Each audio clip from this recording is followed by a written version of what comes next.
I'll tell you what, when I walk away from this game and you look at the stats and you say, hey, Michigan was 3 for 12 on third down.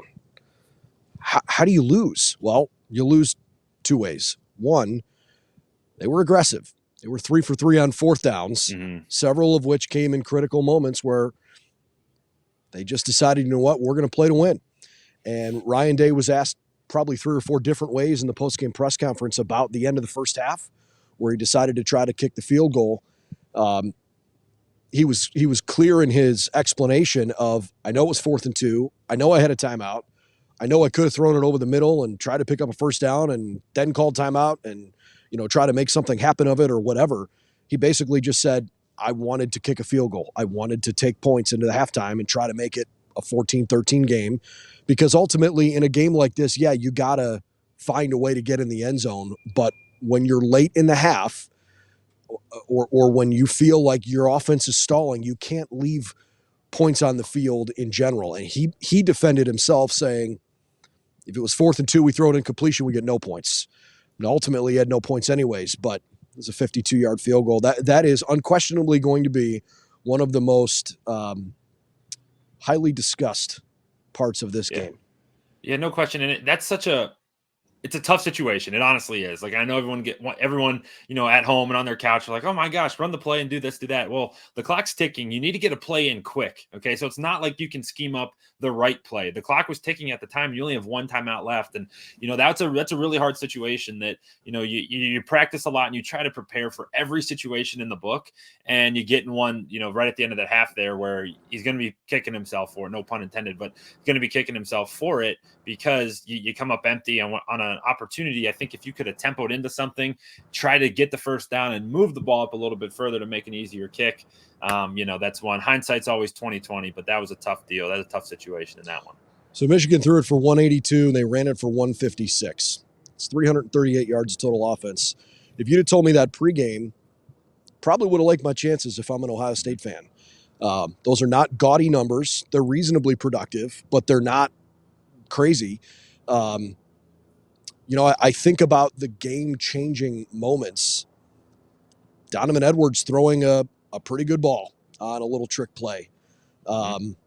Michigan's decisions to try on 4th and short and converting successfully all 3 times.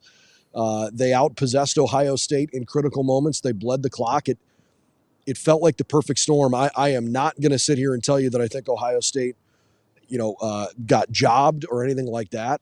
I walk away from this game going, gosh, that's a tough loss for the Bucks, because I know Michigan won the game. They're the better team. You're going to have a hard time convincing me that roster top to bottom is still better than Ohio State's top to bottom. I felt like Ohio State controlled the line of scrimmage for a chunk of the game. They just ultimately didn't win on the scoreboard, and so Michigan wins 3 in a row, and now they're going to go play Iowa, who they'll probably beat by 20 at least. And I tell you what, too, what was really impressive, from the Ohio State team, and something that, continually kept catching the eye of people watching at home, is the play of the defensive line. You talked about it, this morning. I thought Mike Hall and Tyleik Williams were like big time issues inside. And if you watch back, Michigan did struggle to run the ball inside the tackle, like inside the guards. Like they flat out couldn't. Nothing.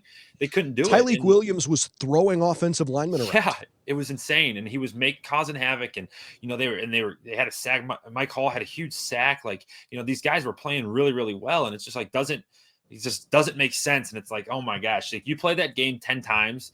That's Ohio State wins 5, Michigan wins 5. Like feels like very evenly matched teams. And really what it came down to was one team made 2 mistakes and the other team didn't make any.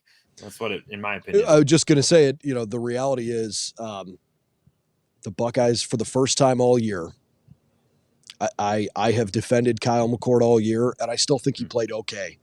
He didn't play good enough today.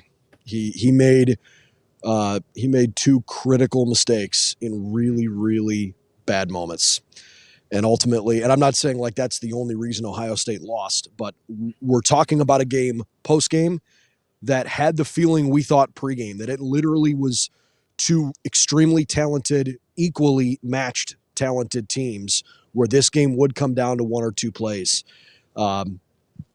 Ohio State threw 2 interceptions, and Michigan never turned it over. Michigan scored every time they had the ball in the second half. It just wasn't quite good enough for the Bucks.